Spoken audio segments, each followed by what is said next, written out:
Ai, minha linda. Que rápido. Lá, você. Anne, boa noite. Tudo bom? Tudo bem, Gleice? Tudo bem? Feliz de estar aqui com você. Te agradeço por esse convite. Eu que te E vamos agradeço. lá, Saudade. Tá tão né? linda como sempre. Júlia Com... entrando. O pessoal tá entrando. Vamos dar uns Sim, minutinhos. sim. Anne, como a sua Vamos filha tá esperar. uma moça, né? Enquanto a gente espera, a Tá gente uma amor. passeia. Menina, quantos anos ela Sim. tá? Já tá com quase 18. Vai fazer 18 em janeiro. Gente, É uma moça. como passa o Militante. tempo. É, né? Puxou a quem, será? Que linda, eu vi a Ela entrou para uma foto. escola pro IFRJ e é uma escola, enfim, que necessariamente leva para um olhar mais politizado, né, do papel desse local, assim, do estudante. E aí que, enfim, ela está indo, acho que por um caminho parecido com o meu também, né, de ser uma pessoa preocupada aí com as questões sociais e entendendo Nossa, também que tem que ter um posicionamento, né, na vida perante tudo isso. que show, que linda. Ela tá muito linda. Ela é muito parecida com você. Muito parecida com você. Muito parecida, muito É, linda. Pessoal entrando, Rosana entrou. Então, gente, boa noite para todos, né? Queria agradecer muito a presença da Anne, que é uma pessoa que eu tenho um carinho, uma admiração incrível por essa menina aí, por essa mulher fantástica.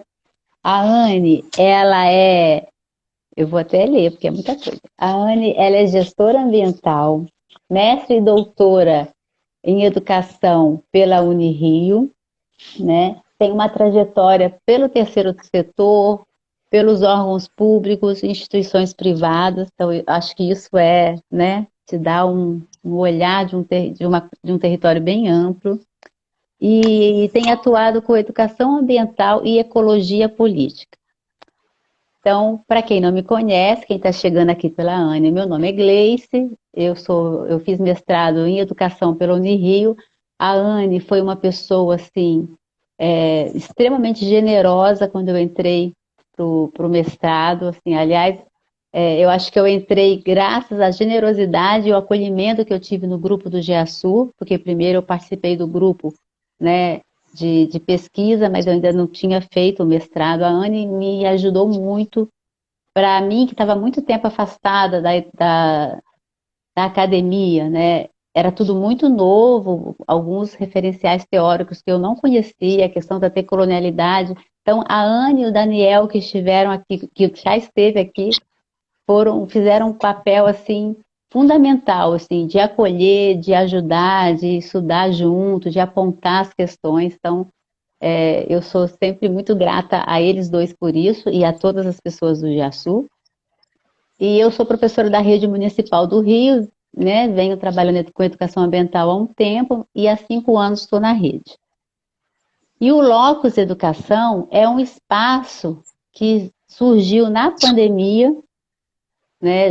Eu já vinha elaborando essa questão, porque como a Anne, eu sempre trabalhei com consultorias, trabalhando com o terceiro setor, e eu circulava muito, viajava muito pelo Brasil, pelos estados, pelas cidades. Só que eu tinha uma inquietação, eu queria estar em sala de aula. Quando eu entrei para a sala de aula, que eu fiz o concurso, eu passei, com o tempo eu comecei a ficar inquieta, porque aí eu sentia a falta dessa troca, desse movimento com várias pessoas, com vários saberes de diferentes territórios. E eu fazia algumas consultorias pontuais. E com a pandemia, uma consultoria que já estava fechada para acontecer de forma presencial ficou suspensa. E aí, como, né, o isolamento se prolongou, eles me solicitaram que fosse de forma online, e aí eu achei que seria muito complicado fazer uma atividade, era de sensibilização e educação ambiental, metodologias ativas, mas aí aconteceu, eu não tinha outra opção, né? Eu não ia fazer, não tinha como fazer presencial.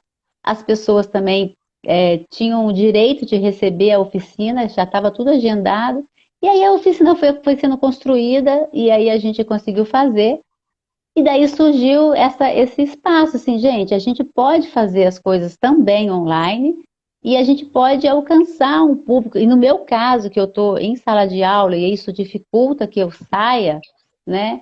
Eu vi ali uma possibilidade de fazer isso. E como eu não consigo pensar uma educação que não seja de troca, né, de diálogo, surgiu essas lives para que outras pessoas pudessem vir aqui e compartilhar. Então, toda terça-feira, desde que eu tive essa ideia, eu tenho recebido pessoas com as quais eu já trabalhei em algum momento da minha vida, já estive junto em algum projeto, para conversar. É uma conversa de 30, 40 minutos, uma hora. O Daniel quase foi duas. Daniel, a gente tinha que parar, Daniel, a gente precisa parar, porque eram muitas lendas, né, que estavam vindo.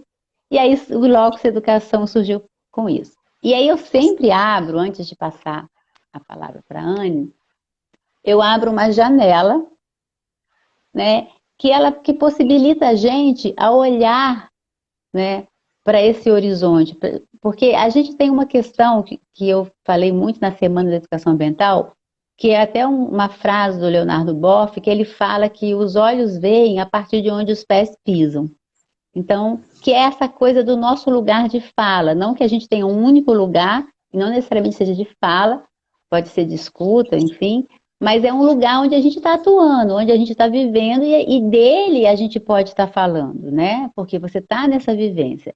Mas quando a gente abre também a janela, a gente olha para além do que a gente está vivendo, porque outras coisas estão acontecendo, e isso também nos ajuda a criar né, uma forma de pensar, de refletir e de perceber que existem outras realidades além do que a gente está vivenciando. Então, eu abro a janela para fechar essa questão com uma frase que eu fico pensando, sabe, eu medito, assim, quem que eu vou trazer para cada pessoa que eu recebo. E é muito intuitivo mesmo. E com você me veio muito esse livro, essa pessoa. Eu vou ler para vocês. Quando o homem compreende a sua realidade, pode levantar hipóteses sobre o desafio dessa realidade e procurar soluções. Assim, pode transformá-la e o seu trabalho pode criar um mundo próprio, seu eu e suas circunstâncias. Paulo Freire, do livro Educação e Mudança. Eu acho esse livro fantástico, é esse livro aqui. E desde que eu comecei a pensar em você, eu comecei a pensar nesse livro. É um livro pequenininho, esse livro ele escreveu, ele estava exilado, ele foi traduzido para o português, esse livro, e fala muito dessa questão, né? Da mudança que se provoca a partir de uma educação que olha para o território, que olha para as questões que acontecem nesse território. E aí eu queria então perguntar para você, Anne, qual é o seu lugar, né, de fala, de vivência, de onde você nos inspira, né, de onde você está, o que você pode compartilhar para trazer um pouco de reflexão e de aprendizado e de inquietação para quem está assistindo, né? O meu público do Locus é um público basicamente de professores e de educadores. As lives ficam, a gente salva e depois a gente coloca no canal. A gente tem também um canal que fica tudo lá. E os vídeos têm tido bastante visualização. Então, o que a gente estiver falando aqui, a gente vai estar alcançando aí uma galera que eu acho que é fundamental em todo esse processo. Então, queria te ouvir um pouquinho. Ai, que coisa boa. Primeiro, te agradecer, né, por essa citação tão bonita do Paulo Freire. Eu acho que o Freire tem capacidades múltiplas, né? E uma delas é de tornar essas ligações, né, entre os educadores de forma muito mais amorosa, né, de forma muito mais afetiva. Então, eu acho que a gente tem essa ligação, apesar da distância, mas a gente tem essa ligação afetiva, né? E eu queria também, assim, agradecer pelo convite, né? Saudar você, Gleice, por essa iniciativa tão bonita, né? De transformar esse espaço do Instagram, né? Uma rede social, como um espaço pedagógico, como um espaço de formação, ainda mais nesses tempos tão densos, tão difíceis, né? Em todas as esferas da vida, mas pensando aqui na parte da educação, no qual a gente está se propondo a debater né? Um momento tão desafiador para nós, educadores. Então,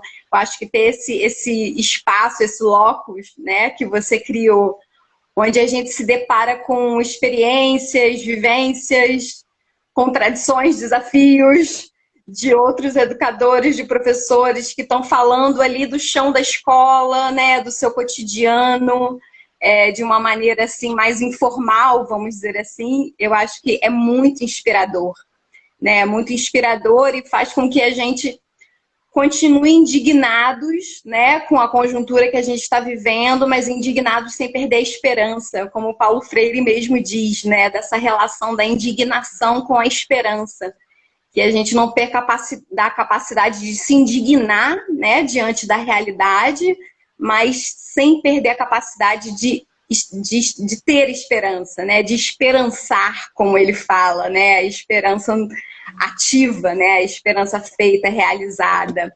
Então, eu espero, assim, que esse bate-papo possa contribuir, né, com reflexões, né, com reflexões de pessoas que estão na área da educação, que tenham esse interesse pela educação ambiental, ou até mesmo que façam essa interface, né, da educação com a área de meio ambiente.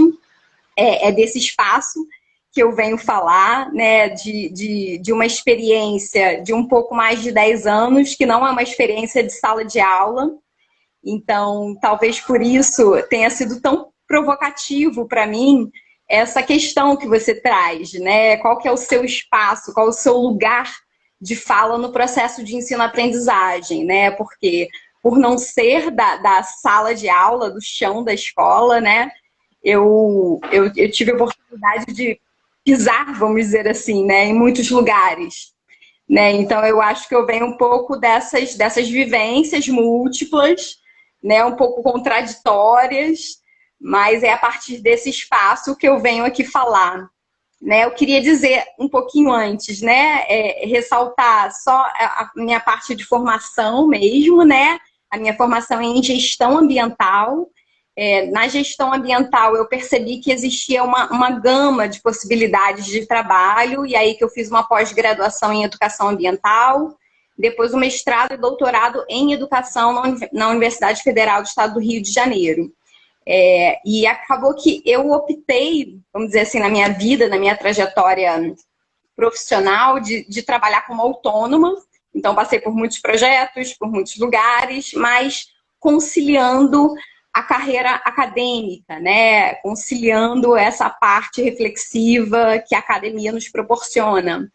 Então, desde mais ou menos uns 6, 7 anos que eu faço parte desse grupo que a Gleice citou, que é o GESUR, que é o Grupo de Estudos em Educação Ambiental 10 Sul, que é um grupo situado no estado do Rio de Janeiro, mas que se propõe a pensar na educação ambiental a partir do território da América Latina, né, a partir das lutas sociais, das contradições que esse território tão belo, ao mesmo tempo tão expropriado, nos traz. Então, é um grupo que se propõe a pensar a partir desse espaço, vamos dizer assim, a educação ambiental, com o viés da educação ambiental crítica, mas trabalhando com um interesse particular em descobrir, investigar educação ambiental que emerge do território, né? Aquela educação ambiental que sai, aquelas práticas educativas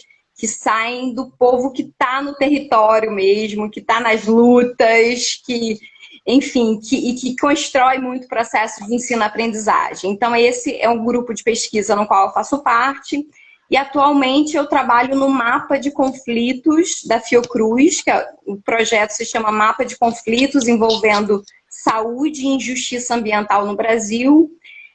Então, acaba que eu fiz, né, na minha carreira acadêmica, vamos dizer assim, essa interlocução da educação ambiental com a ecologia política. A ecologia política é um campo da ciência que se propõe a pesquisar os conflitos ambientais. Se propõe a entender as diferentes formas de uso e distribuição dos bens naturais, vamos dizer assim, que são usos extremamente desiguais, né? Então, esse é o campo da ecologia política. Então, eu faço essa conversa, vamos dizer assim, no meu lado acadêmico.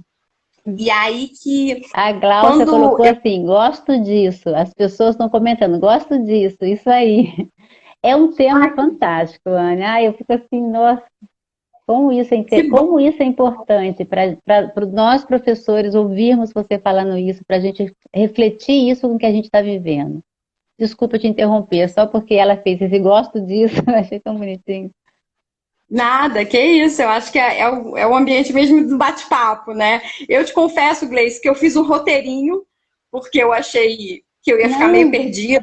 Não, Não tenho segue. esse hábito de live, né? Não, segue o seu roteiro. Nas redes sociais, né? Mas eu achei que, enfim, ia ser super importante. E aí que eu fiz um roteirinho, se ficar meio esquisito, assim, né? Eu tava olhando pro lado. Segue o seu roteiro. Aqui, Anne, é assim, é tudo o que a pessoa tem para apresentar, da forma que apresentar. E acho que o roteiro é importante, eu também faço o roteiro, a gente, né? Porque é muita coisa para falar e a gente tem muito o que falar, né? Estão perguntando se a live vai ficar gravada, a live fica gravada sim, né? Mas pode seguir o seu roteiro aí que a gente vai desfrutar desse conteúdo tão rico, tão importante para a gente, principalmente nesse momento, nessa conjuntura política que a gente está vivendo, né? Sim. Bom, e como eu te falei, Gleice, essa pergunta que você traz, né, que eu entendo que é uma pergunta orientadora aqui para nossa conversa, né, do seu local de fala, no processo de ensino-aprendizagem, de fato foi uma pergunta que hoje me remeteu a muitos pensamentos, muitas reflexões, assim, né, e até mesmo uma memória afetiva de como que eu cheguei no campo da educação, né, eu acho que não fui eu que escolhi a educação, mas talvez a educação que tenha me escolhido. Porque eu era do tipo, assim, jovem, né? Ainda jovem, enfim, no ensino fundamental, ensino médio, que via o papel do professor, do educador, como algo muito distante de mim. Né? Daquela pessoa que está ali, né? O detentor do conhecimento. E eu via algo muito distante de mim, que tinha a ver até mesmo com uma trajetória minha nesse processo de escolarização.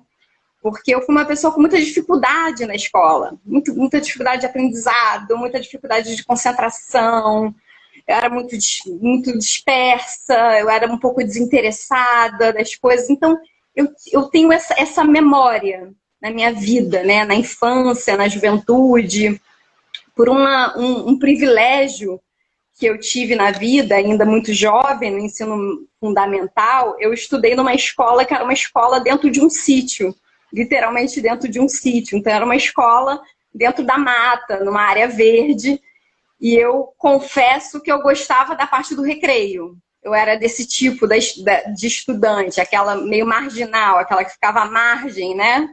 Que só gostava do recreio. Eu gostava do recreio porque eu subia nas árvores, eu ia pra mata, enfim. Então, eu tive o meu processo, né, de aprendizado na escola também muito nesse ambiente, né, nesse ambiente natural, mas ao mesmo tempo com uma dificuldade de aprendizado, enfim. E aí que esse espaço do educador, né, pensar em ser educadora, era algo muito distante para mim. Né, eu não via isso como uma possibilidade. E acabou que eu fui mãe muito cedo, eu fui mãe aos 18, 19 anos, e me vi nesse período em meio a mamadeiras, dona de casa, enfim, um monte de coisa, tendo que escolher qual profissão que eu ia seguir. Né? Tendo naquele momento ali difícil do jovem de escolher qual carreira seguir, né? Qual faculdade fazer. E aí que nesse momento eu me remeti àquilo que eu mais gostava, que era a parte da natureza, na área ambiental, né? E entrei para um curso, para a faculdade do curso Tecnólogo em Gestão Ambiental. E ali foi um espaço onde eu me encontrei. E eu comecei a entender alguns cliques, vamos dizer assim, que são essenciais no processo de ensino-aprendizagem. Porque foi até uma coisa curiosa que eu vivi nessa faculdade, nesse curso, porque eu vinha dessa trajetória, né, de uma pessoa com uma dificuldade na escola, desinteressada, sem saber muito o que eu ia fazer. entrei para a faculdade de gestão ambiental, me encontro na faculdade de gestão ambiental, porque ali eu vejo a relação, o debate sociedade e natureza. Então eu me encontro nesse debate, né, nesse espaço, nesse curso, e eu, curiosamente, eu terminei essa faculdade e eu fui eleita lá pela faculdade na época como a aluna modelo do curso. A aluna modelo não, era aluna exemplar, alguma coisa assim que eles colocaram na época, daí fizeram um banner com a minha foto. Por que eu tô falando isso, né? Não é no sentido de vangloriar de forma alguma, mas na verdade para trazer que essa experiência, né, vamos dizer, esse giro que eu dei de uma pessoa desinteressada, de uma pessoa que não sabia bem o que queria, que enfim, se achava com dificuldade de aprendizagem, né? Eu faço um giro e entendo que o processo de ensino-aprendizagem ele se dá também pelo afeto, né? Então, o afeto, ele talvez seja um fator determinante para esse processo de aprendizagem, porque foi nessa faculdade que eu fui afetada, vamos dizer assim, né? E a partir disso eu tive um interesse na faculdade ao ponto de me intitularem lá como aluna modelo, né? Uma pessoa que se destacou, vamos dizer assim, né? E então isso é um elemento que eu quero trazer como uma experiência, que é uma experiência contraditória de uma certa forma, né? Mas que eu entendo que o afeto, né, aquilo que te afeta, é um fator determinante para esse processo de ensino-aprendizagem. Isso como, não sei o nome da pessoa, mas a amorosidade, né? Enfim, diversos tipos de afeto que ele impulsiona o processo de aprendizagem. Posso continuar? Seguir? Pode continuar. E aí, um pouquinho, daí já entrando na minha trajetória, né? Também fazendo alguns paralelos de conceitos, enfim, com base na minha trajetória. Por que nessa fase da gestão ambiental eu fui eleita lá como um destaque, vamos dizer assim, né? Não era nem porque eu era uma boa aluna e tirava boas notas, não era isso. Mas é porque eu, na época, comecei a me articular com alguns grupos que eu entendia que iam ser grupos extremamente importantes para eu entender o que era o campo da gestão ambiental. Isso eu estou falando lá atrás, quando eu estava na formação de gestão ambiental. E aí que eu me articulei com dois grupos. Um era a Cooperativa de Catadores de Materiais Recicláveis de Niterói. Eu sou de Niterói, esqueci de falar no início.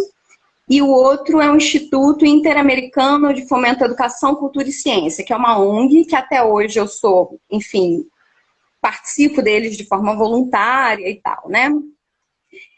E a experiência que eu tive na cooperativa foi uma experiência bem interessante, porque eu tinha acabado de me formar em gestão ambiental, como eu falei, assim, uma possibilidade múltipla de atuação, né, no campo, apesar de ser uma formação muito tecnicista, mas é uma formação que traz questões relacionadas à educação, principalmente ao campo da educação ambiental, né? E aí que eu entro nessa cooperativa, querendo ser mais uma cooperada, né? Era um grupo de pessoas que eram trabalhadores, né, catadores de materiais recicláveis de Niterói, né, que trabalhavam com o ramo da coleta de óleo, para o óleo depois ser reaproveitado para a produção de biodiesel.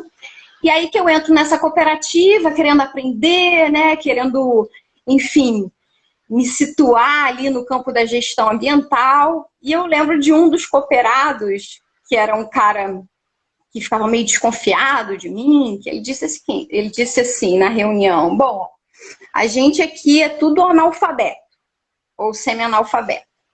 E tem essa menina aí que está querendo trabalhar com a gente. Mas o que ela vai fazer? O que a gente vai botar ela para fazer? E eu fiquei ali meio que, bom, vamos ver o que eles vão me direcionar, né? E aí que eles optaram por duas coisas, na verdade sugeriram duas coisas, né? Que eu fizesse palestras em escolas, né, um processo de sensibilização nas escolas para que a gente colocasse pontos de coleta de óleo recicláveis na escola.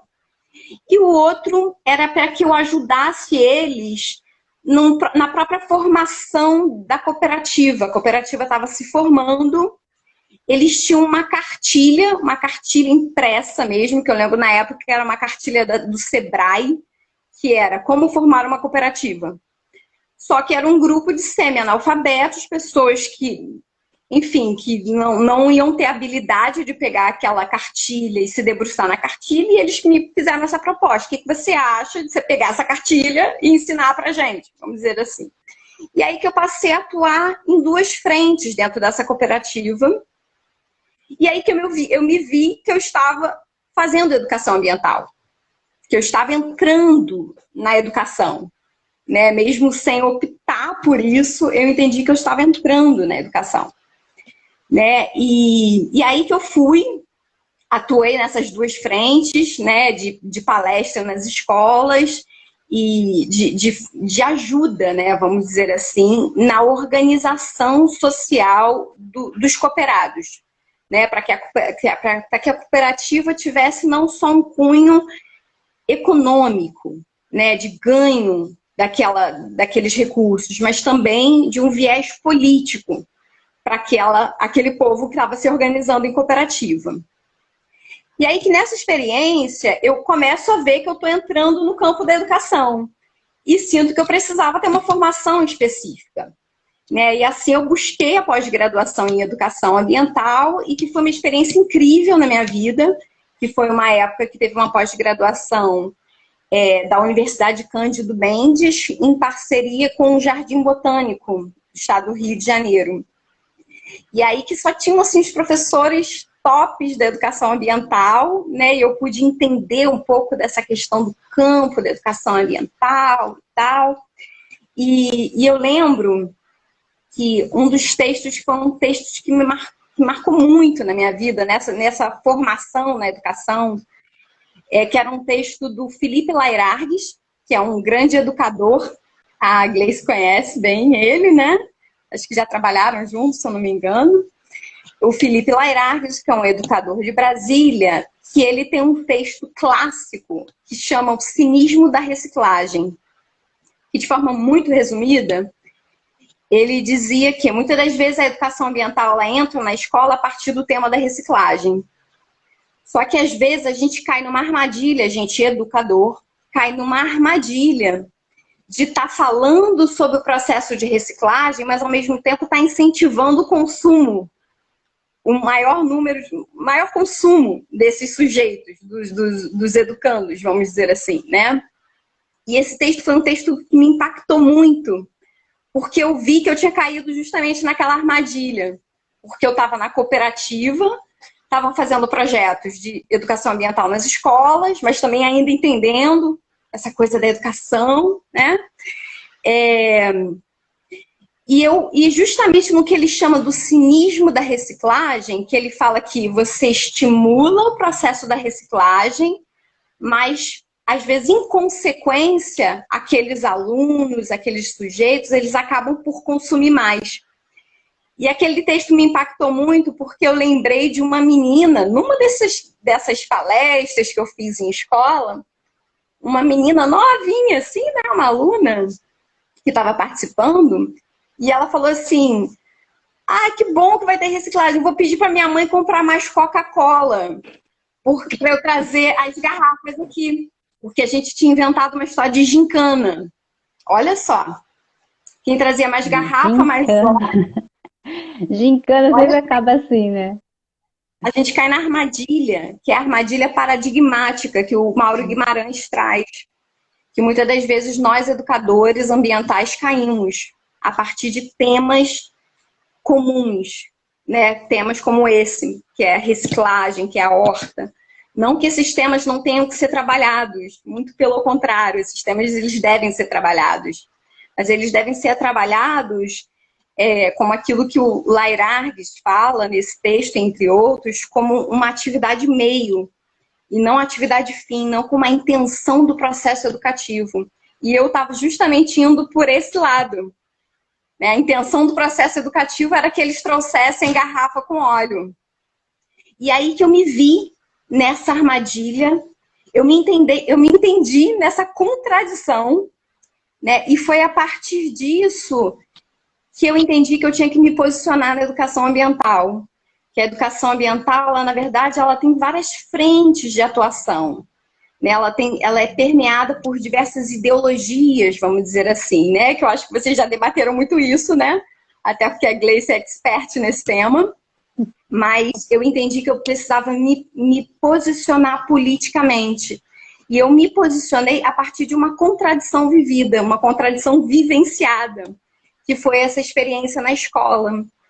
Que eu cheguei, vamos fazer reciclagem, né? E os professores gostando, os diretores gostando, e as portas se abrindo nas escolas. E eu vi que eu caí justamente naquilo que o Mauro Guimarães chama da armadilha paradigmática. E aí que eu tive essa experiência, né, na cooperativa, que foi uma experiência muito rica para mim. Foi, de fato, nesse local que eu entendo que a educação chega na minha vida, e aí me vem a paixão pela educação e o compromisso pela educação. Então, realmente, não fui eu que escolhi que fui até a educação, acho que ela veio até mim, por algum motivo, ela veio até mim. E aí que meus caminhos, vamos dizer assim, eles se abriram nesse campo da educação ambiental, sempre com uma discussão da gestão ambiental. E eu tive a oportunidade de fazer alguns trabalhos relacionados à educação ambiental no processo do licenciamento ambiental, né? Que foi até eu acho que o nosso primeiro encontro, Gleice, foi nessa ocasião, né? Eu num projeto de educação ambiental relacionada a medidas de mitigação dos impactos de um grande empreendimento, né? E você estava formando uma ONG, enfim. Então eu acabei caminhando por esse espaço da educação, né, que é um espaço que existe aqui no Brasil, né, para quem atua na educação ambiental, que é o campo das consultorias ambientais, né, e a educação no processo do licenciamento ambiental. Eu entro nesse meio, vamos dizer assim, e tenho a oportunidade de conhecer muitos lugares do Brasil, né? Eu acho que eu caminhei aí por uns 8, 9, 10 estados, muitas cidades, muitos lugares, muitas escolas, muitos conselhos, muitas prefeituras, sempre nesse debate da educação ambiental. Mas, paralelo a isso, resguardada, vamos dizer assim, com a minha trajetória acadêmica, né? Eu digo resguardada porque quando você trabalha nesse meio do licenciamento ambiental, você está sendo contratada pela empresa que está causando impactos ambientais na região. Só que ela é obrigada a cumprir com os programas de educação ambiental. Não acontecem os programas de educação ambiental porque a empresa é boazinha. É porque ela é obrigada a cumprir com esses programas de educação ambiental, senão ela não ganha licença ambiental para justamente fazer o seu empreendimento. Então, a gente tem ali um espaço de trabalho, né? A gente, educadores, a gente tem esse espaço de trabalho, mas é um espaço espinhoso, porque ao mesmo tempo que você está levantando a bandeira da educação ambiental crítica, você está com um gerente de projeto aqui te olhando, vendo o que você está fazendo. Né, vendo, tá, mas qual que é o debate? Até que ponto que isso pode ser feito ou não pode? Então é um campo bem espinhoso, mas eu entendo que é um campo que tem que ser ocupado por educadores ambientais. Que muitas das vezes esse campo ele é ocupado por pessoas que não são da educação e que acham que fazer educação é só você gostar de achar que faz educação. E educação não é isso. Né? Então, eu acho que é importante a gente ocupar esses espaços, mas entendendo a contradição que esses espaços têm. E aí que eu trago, eu acho que muito da minha experiência de vida vem a partir desses espaços no Brasil e dessas contradições que a educação nos traz.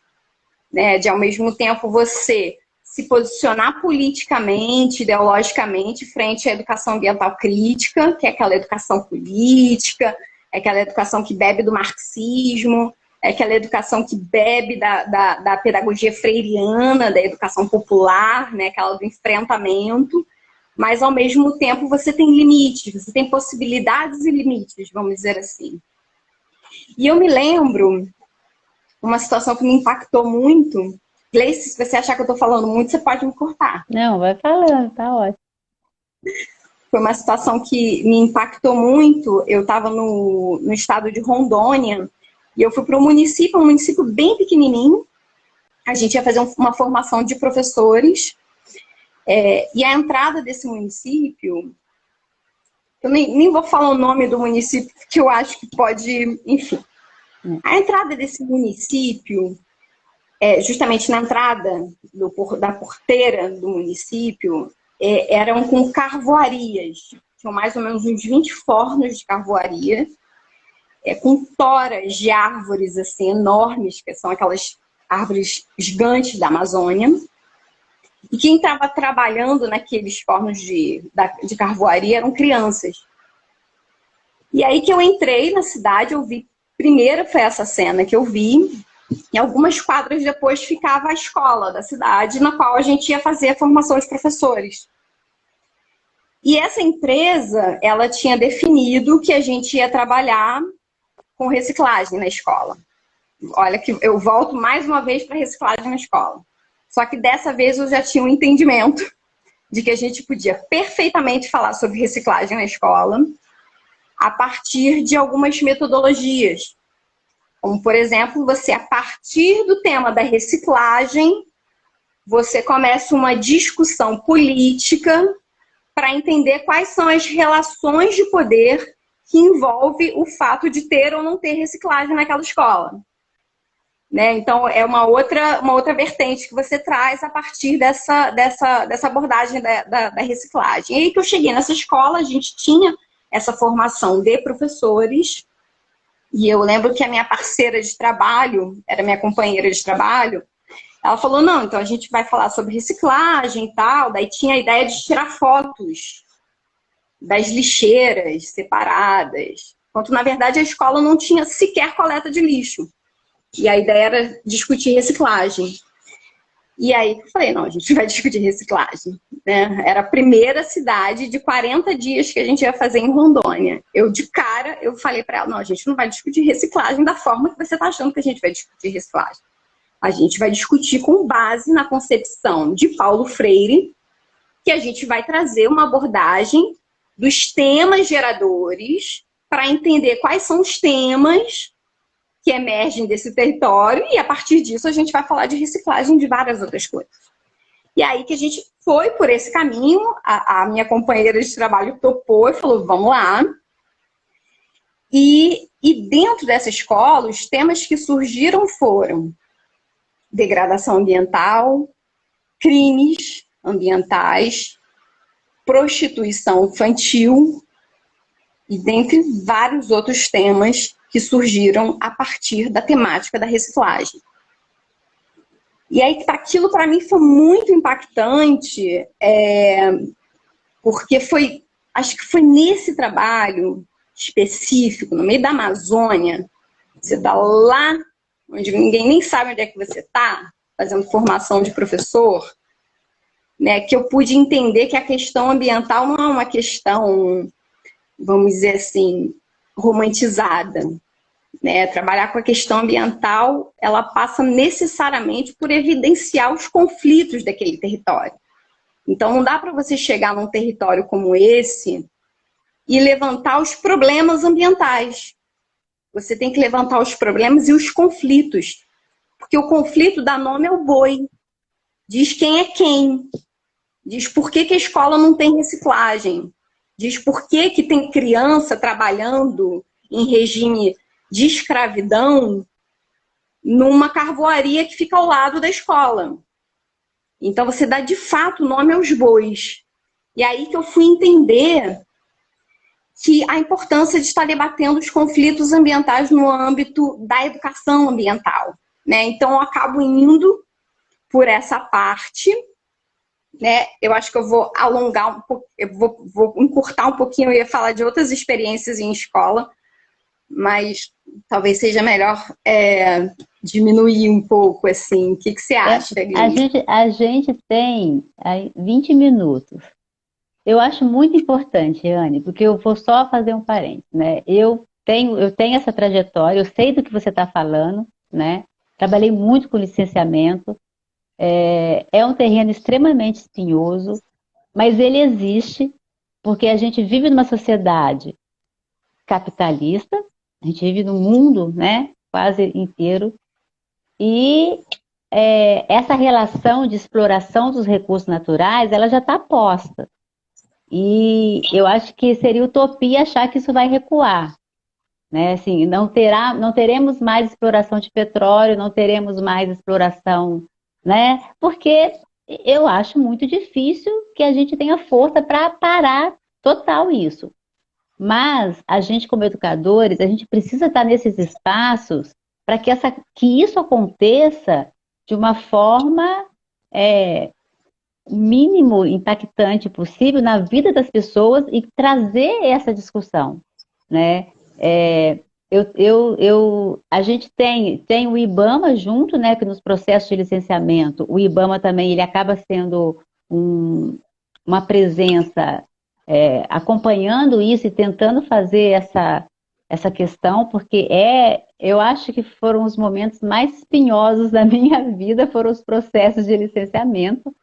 E eu tenho uma história muito parecida também no Triângulo Mineiro, que a gente estava lá para trabalhar, era um projeto de uma empresa que trabalha com cimento, também eu não vou falar o nome para, né, a gente não ter problema com isso, e era um recurso muito alto que seria distribuído para algumas organizações para estarem se reorganizando nesse território. Foi um projeto de 2 anos, e eu estava no hotel, assim que eu cheguei, olhando, porque eu estava vendo vagalumes, que há muito tempo eu não vejo vagalume, lá eu via vagalumes. Aí, de repente, eu via que vinha um caminhão, tinha um posto, o caminhão parou, bom, parou para abastecer, daqui a pouco o caminhão saiu. Aí parava outro, ficava um pouco, saía. Aí eu comecei a olhar para o caminhão, e aí eu percebia que ele abria a porta, e aí, Anne, que eu consegui olhar, que eu não estava enxergando, entrava uma criança no caminhão. A criança ficava no caminhão um tempo, depois a criança descia. Eu falei, gente, eu não estou acreditando no que eu estou vendo.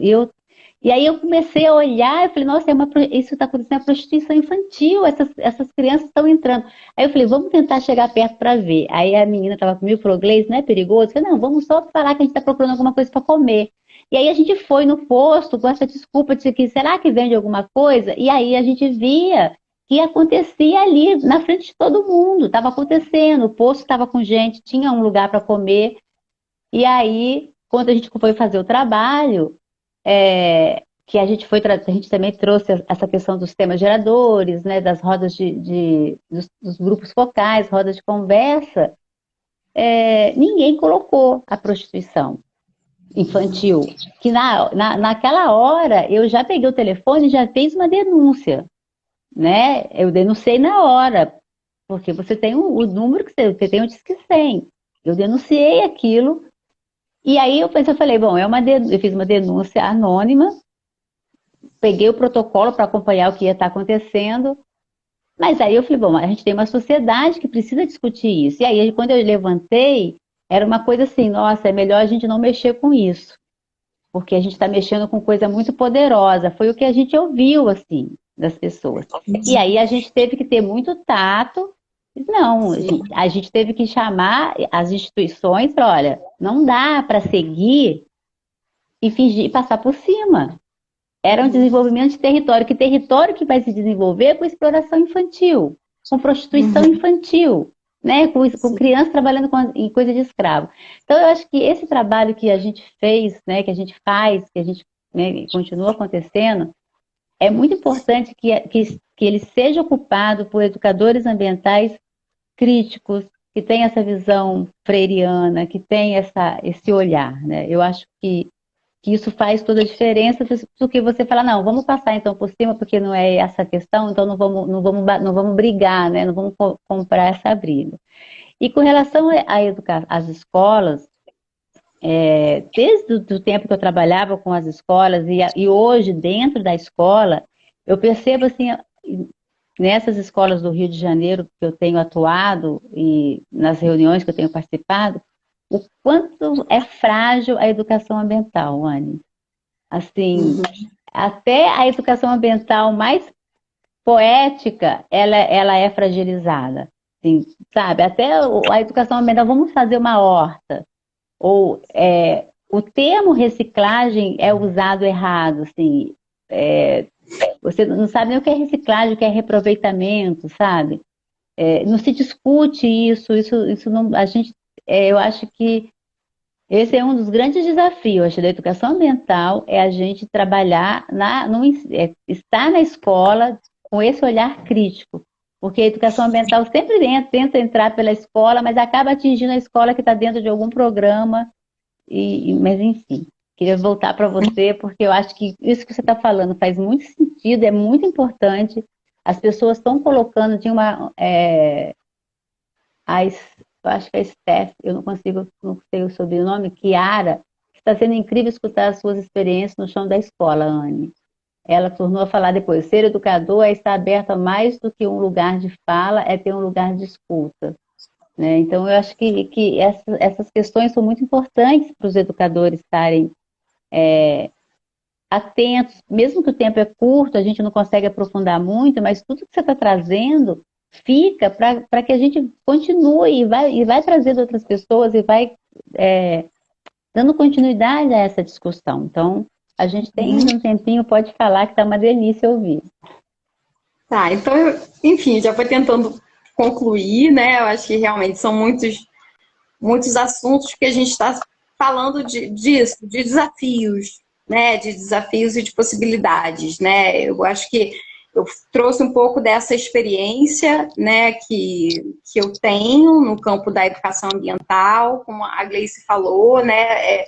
Uma vivência tanto no terceiro setor, mas também na iniciativa privada e também em órgãos públicos, né? E uma coisa que eu acho que eu aprendi com esses tantos desafios na educação ambiental é que a gente, como educadora, a gente tem que ter também a coragem de subverter alguns processos, né? Porque tanto na escola como em qualquer ambiente, a gente muitas das vezes está engessado, vamos dizer assim, né?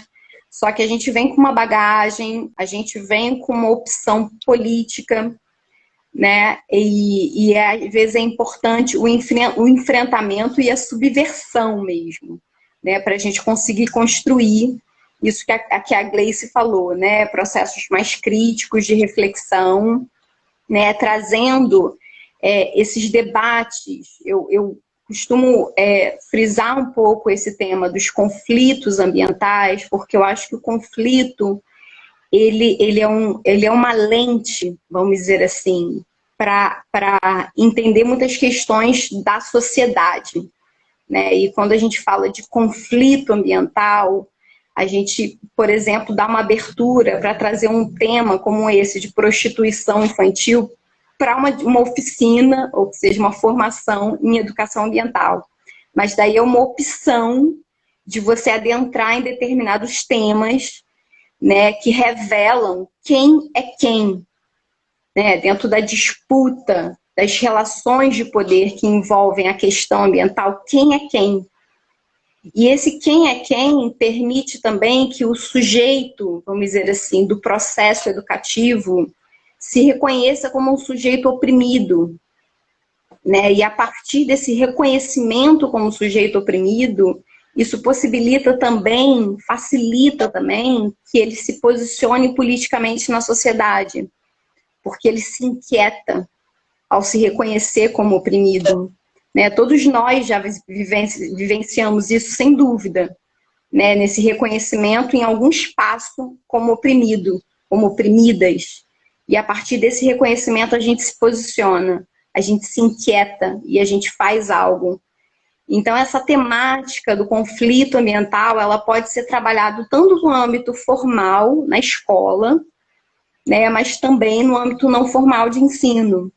E eu venho percorrendo por esse caminho, e só para concluir, né, a partir dessa ligação de entender que o conflito ambiental é um tema, vamos dizer, uma lente importante para o debate da questão ambiental, da educação ambiental, eu tive a oportunidade de fazer um doutorado, né, e trazer essa questão de pesquisa, né, que a minha questão era: existem potencialidades pedagógicas nos conflitos ambientais? Ou seja, será que os conflitos ensinam? As pessoas que passam por conflitos, elas vivenciam processos de aprendizagem? Então, foi essa pergunta, vamos dizer assim, né? Algumas perguntas que eu fiz, na verdade. E eu tive, nessa investigação, alguns elementos bem importantes, né, para pensar sobre essa relação, né? Um dia alguém me perguntou assim: Anima, você gosta de conflito? Né? Você gosta de ficar falando de conflito, não sei o quê? Não é isso, né? Na verdade, o conflito é algo que constitui a sociedade, né? Historicamente, a sociedade ela é constituída de conflitos, né? Então, achar que não existem conflitos na sociedade, você está tirando uma parte da constituição da sociedade, né? Do processo de formação da sociedade. Então, não é que eu goste de conflito, né? O que a gente não pode aceitar são as condições de injustiça ambiental que estão postas nesses conflitos. É isso que a gente não pode aceitar. E é isso que a gente tem que olhar, né? Tem que olhar e apoiar, né, dentro desse processo de ensino-aprendizagem, aqueles que se encontram em situação de maior vulnerabilidade dentro dos conflitos, que não são os grupos vulneráveis, mas são aqueles que foram postos em condição de vulnerabilidade, que são as mulheres, são os negros, são as populações tradicionais, são os idosos, os mais antigos, são as crianças que têm que passar por situação de prostituição. Esses que estão sendo postos em situação de maior vulnerabilidade socioambiental. E esse é um debate que tem que ser feito na educação ambiental. Então, só para tentar fechar mesmo. Não, ainda tem 10 minutos. Ó, a gente tem 10 minutos. Se você puder, para a gente fechar com 1 hora, fala um pouco mais dessa sua pesquisa, Anne.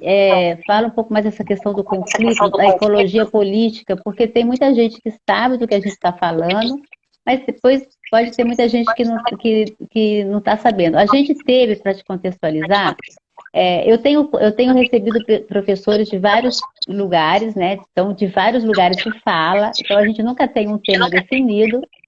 E agora, no mês de junho, eu dei um enfoque um pouco maior na questão da educação ambiental, por ser o mês do meio ambiente. Então, eu fiz uma semana de live, então vieram vários educadores, o Daniel, ele até entrou, que ele está aqui na live, ele também participou, e foi muito legal, porque cada educador que veio falando de um lugar. Né? A gente teve a André, que foi a primeira live falando sobre sustentabilidade, que é do Instituto Super Eco. Mas você é a primeira pessoa que está vindo falando de conflitos, dessa questão de lugar de conflito, dessa ecologia política, né? A gente teve a Patrícia falando, foi muito legal, falando sobre a Carta da Terra, trazendo essa questão da Carta da Terra, né? Outros educadores trazendo experiências práticas para trabalhar a educação ambiental com criança. Mas essa educação crítica, você que está trazendo essa questão do conflito, né? O Daniel também falou um pouco, mas então se você pudesse, esses 10 minutinhos, 5 minutinhos, 10 minutinhos, só para a gente fechar, né, e as pessoas entenderem, então falar um pouquinho dessa sua pesquisa, assim, como é que você, o que você trouxe, né? Eu quero depois ler essa sua tese, eu não li a tese do doutorado, quero ler, porque é um tema que a gente precisa levar muito para a sala de aula, assim, trazer essa discussão ontem para a sala de aula. Uhum. Eu confesso que eu fico devendo porque eu concluí a tese, mas ainda não tive um fôlego de, por exemplo, publicar artigos, né, que facilitam justamente que a pessoa pegue, né, a sua reflexão e consiga, de alguma forma, trazê-la, né, para o ambiente, suas práticas, né. Mas então fico essa dívida até com você mesmo, que você falou que tem interesse, mas de forma muito resumida, né? O conflito diferente do problema ambiental. Eu acho que talvez se eu trouxer alguns exemplos práticos, né? Possa facilitar nesse curto tempo que a gente tem, né? Um problema ambiental, vamos dizer, um rio poluído, né? Eu posso, dentro da escola, planejar um processo de formação em educação ambiental onde o tema é o rio poluído. E aí que a gente pode pensar em várias ações, né? De mutirão de limpeza do rio, de fazer faixas para chamar a atenção de que o rio está poluído, enfim. Quando a gente pega esse rio poluído como um problema ambiental, a gente pode ampliar a abordagem quando a gente pega o rio poluído, esse problema, como um conflito ambiental. Porque o conflito envolve partes diferentes que estão justamente disputando esse rio. Então a pergunta é, por que o rio está poluído? Quem é que usa esse rio? Quem é que está se prejudicando mais por conta desse rio poluído? E aí que você dá, de fato, nome aos bois. Você mostra quem é que está nesse rio usando, se apropriando de diferentes formas esse rio. E quais são os grupos que estão mais vulneráveis frente a esse problema, que é o rio poluído. Então, o conflito ambiental, ele necessariamente envolve partes, grupos sociais, que têm formas distintas de uso e apropriação desse bem natural, vamos dizer assim, né? Então, de forma muito resumida, falando sobre o conflito envolve partes, grupos sociais diferentes disputando esse recurso, esse bem natural, né? E aí que na minha pesquisa eu busquei justamente entender a partir de pessoas que estão no campo da ecologia política, como eu falei lá na frente, que é um campo que se dedica a estudar os conflitos ambientais, a entender essas dinâmicas, essas relações de poder. Então, eu entrevistei pessoas bem importantes, vamos dizer assim, pesquisadores, pessoas que estão no campo, nos conflitos, nas lutas mesmo, né? Para entender se eles percebem que existem processos de aprendizagem, de ensino e aprendizagem, nessa dimensão dos conflitos. Né? E aí que eu pude extrair alguns elementos bem interessantes, né? Porque o conflito, ele não revela apenas esses diferentes grupos que estão disputando um bem natural, como, por exemplo, um rio, né? Mas ele revela também a condição de desumanização que muitos desses grupos são postos. Né? A desumanização no sentido freiriano, né? O conceito freiriano de desumanização. Então, são grupos que são colocados em situação de desumanização. Ou seja, são grupos que são impedidos de ser humano na sociedade, que é um impedimento do que se fala da condição ontológica deles. E a partir desse reconhecimento, né, que os grupos têm, que estão em situação de desumanização, isso acaba vamos dizer assim, sendo um ímpeto, né, sendo uma mola propulsora para que esses mesmos grupos busquem seus direitos pela humanização. Então, essa contradição de desumanização, humanização, oprimido e opressor, ela se revela na dimensão dos conflitos. Outra questão que eu pude verificar nas investigações é que o conflito, muitas das vezes, é o que leva à criação de sonhos coletivos. Porque as pessoas que estão no conflito, no embate, na luta, perdendo seus direitos, ali naquela opressão que eles se organizam e pensam em projetos de sociedade. Né? Mesmo que seja uma sociedade micro, naquilo que eles estão vivendo naquele território, mas Isso fortalece pensar em projetos de sociedade, fortalece pensar em sonhos. No que Paulo Freire fala do inédito viável, né, que é a partir da situação limite, do conflito, daquele ato ali, né, daquele fenômeno, vamos dizer assim, que isso possibilita você pensar coletivamente em sonhos. Então, não são sonhos individuais, mas são sonhos coletivos. Isso é uma dimensão extremamente importante para a gente pensar na emancipação social, que é diferente da emancipação individual, né, em processos de emancipação e tal, é emancipação social. Então, aí está um outro elemento importante, né? No conflito, a gente também vê a formação de lideranças, pessoas que se revelam, né, como líderes, mas não líderes no sentido ruim, né, daquela pessoa que cria uma hierarquia, não, mas são pessoas que saem e se percebem com uma liderança de motivar, de engajamento, né, e passam a ter um local de fala, né, passam a ser formadores de opinião, né, que ajuda a mobilizar outras pessoas. Então, isso é também uma dimensão pedagógica do conflito, que eu pude identificar, né.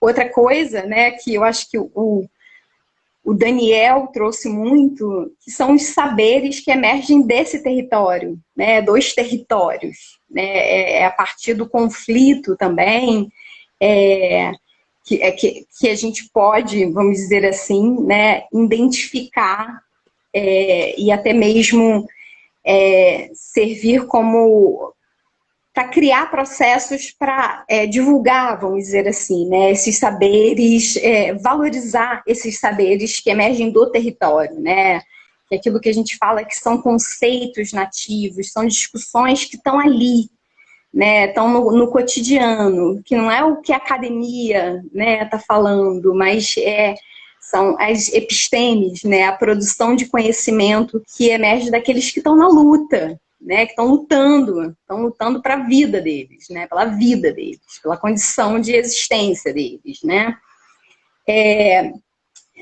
Então, assim, eu poderia falar mais um monte de coisa, né, Ô, Gleice? Anne, tem uma pergunta aqui, tem uns comentários, eu estava olhando os comentários. Não consigo ver.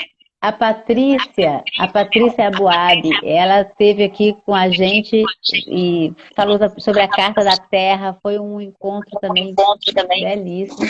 Ela está falando assim, posicionamento é essencial no cotidiano, em todas as relações da nossa vida. Aí ela falou, muito bom ouvir vocês, gratidão. E aí ela fez uma pergunta, abordam as responsabilidades, direitos e deveres das partes envolvidas no conflito? Então, quando vocês estão lá no conflito, vocês abordam as responsabilidades, direitos e deveres das partes envolvidas? Quem que perguntou isso? Eu não entendi o nome da pessoa. Chama Patrícia Abuabi. Patrícia, com certeza. Na verdade, essa discussão de direitos e deveres, ela é algo determinante, né, para a discussão dos conflitos, né, para a discussão das diferentes partes que estão envolvidas no conflito, né. Eu acho que a dica, na verdade, né, não é a gente como educador vir com um estatuto quais são os direitos e deveres das diferentes partes, mas que isso possa emergir justamente na discussão. E muitas das vezes o que a gente vê, né, é a falta dos deveres cumpridos por aqueles que estão ocasionando, vamos dizer assim, um conflito, né? E muitas das vezes também o que a gente vê em termos da sociedade civil, né, pensando naqueles que estão mais vulnerabilizados, é a dificuldade de acessar os seus direitos, né? Porque a sociedade, ela é permeada por esse jogo dos direitos e dos deveres, né? Só que os deveres, eles nos são dados, a gente tem que pagar IPVA, IPTU, a gente tem que cumprir um monte de dever, mas os direitos, eles são conquistados. E aí que é o debate da organização política para a garantia dos seus direitos. Então, sem dúvida, assim, essa discussão é bem importante. Ai, Anne, que delícia, dá vontade. Eles estão falando que a minha voz está dando eco, eu também estou ouvindo um eco aqui. Quando eu falo, eu fico. Mas enfim, a gente já está chegando ao fim. Queria agradecer imensamente a sua participação. Assim, é um tema. Nossa, tem muito que conversar e discutir, mas eu acho que foi riquíssimo. As pessoas estão fazendo comentários muito interessantes com relação a isso. É porque a gente acaba não conseguindo ler todos os comentários, né? Eu também eu olho para o lado porque eu coloquei o meu computador e aí agora eu olho o comentário no computador, porque aí eu consigo enxergar os comentários, porque no celular eu também não consigo enxergar.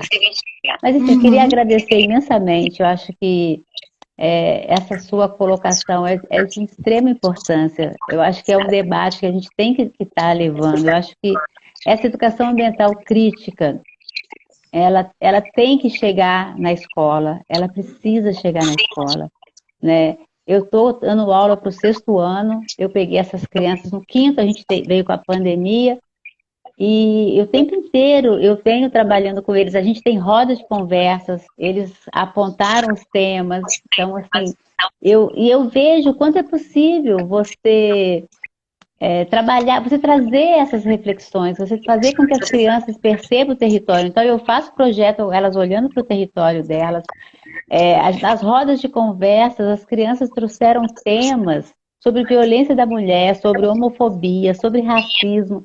Agora a gente tinha que enfeitar a sala com bandeirinhas. Aí eles falaram assim, já que a gente tem que enfeitar com bandeirinha, vamos levantar, olha só, 6º ano, eles têm 11 anos, vamos levantar a nossa bandeira.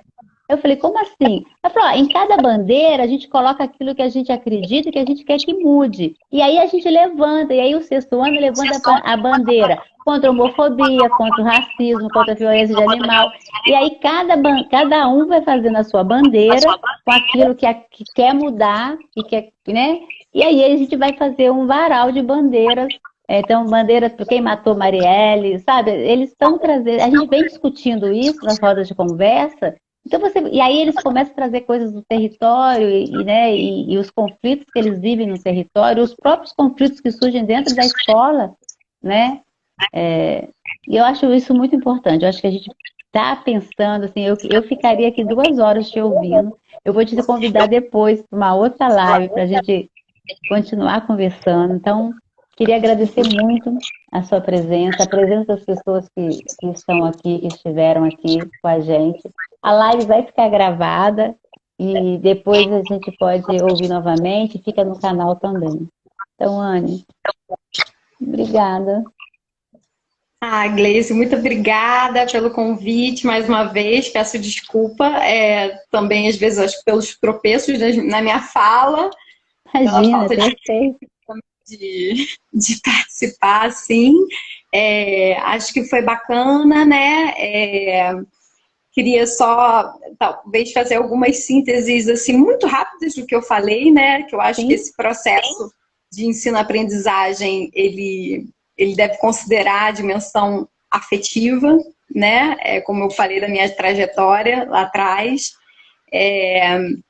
Eu acho que nós, educadores, a gente tem um papel muito importante de, muitas vezes, subverter a lógica das coisas, né? Subverter planejamento pedagógico, subverter aquilo que nos é dado como pronto. Então, a lógica da subversão é muito importante para o educador, né? E ter um olhar cuidadoso, atencioso para a dimensão dos conflitos. E quando eu falo conflito, eu não estou falando apenas de conflito ambiental, mas os conflitos em si, porque os conflitos, eles têm uma potência num processo de aprendizagem que eu acho que, como educadora, a gente tem que estar atento, porque pode ser que aí emerjam coisas novas, enfim, potenciais para esse processo de ensino-aprendizagem. E eu queria só, para terminar mesmo, Gleice, tendo a liberdade de que a gente compõe o mesmo grupo de pesquisa, apesar de você estar um pouco afastada, né? mas só fechar minha fala, né? Mais uma vez agradecendo por todos. Vi alguns amigos aí, bacana, minha filha, meu noivo, enfim, todo mundo aí participando, dando apoio. Mas fechar com um trecho de uma poesia do Geasu, né? Nesse momento assim tão denso, tão tenso, né? Que a gente está vivendo, a poesia, as artes, né? Como elemento de resistência, né? Como elemento de sonho, né? De união. Então, vou ler um trechinho só dessa poesia, que é, enfim, de uma autoria coletiva, né? Para fechar a minha fala, que é um trecho da poesia do GESU, que é o Grupo de Estudos em Educação Ambiental 10 do Sul, da Unirio, do sul do mundo, de encontros atlânticos, do lado dos oprimidos, seremos defensores da vida em sua potência e sua pluralidade. E faremos arte, porque na nossa criatividade e imaginação sairão novos mundos. Seremos replicantes, seremos resistentes, seremos afetivos, seremos rezadeiras, seremos favelados, cientistas, seremos humanos, pois nada mais é inspirador do que ter a sensibilidade de ser tão. Então eu fecho aí minha fala, que lindo, o povo que eu tanto amo, que é essa galera aí do GEASU, né, que, enfim. E agradecendo mais uma vez, Gleice, a todos. Anne, que delícia, obrigada. As pessoas estão falando, gostaram muito, muito bom, gratidão, maravilhosa live, luta coletiva. Ai, que delícia que foi te rever, né, assim, de poder estar aí conversando com você, te ouvir você. Você tem uma fala, assim, é muito bom, assim, é muito gostoso. Você fala e a gente entende, a gente visualiza, a gente fica refletindo do que você está falando. Foi muito bom, Anne. Queria muito mesmo agradecer, assim, foi uma delícia. Agora eu fiquei com mais saudade de você. O carinho é sempre, mesmo quando a gente não se encontra, né? O Chiaçu é um grupo muito, muito rico, muito importante. O Clementino entrou aqui, ele vai participar também de uma live, o Daniel já participou. E a gente, então, volta a se ver. Queria um beijo no seu coração. Obrigada a todo mundo aí que participou, cada pessoa, cada comentário. Não dá para ler de todo mundo, peço desculpas. Mas, mesmo que a gente não leia, a gente depois dá uma lida. Tá bom? Obrigada. Tchau. Tchau, gente. Obrigada. Vou desligar. Tchau.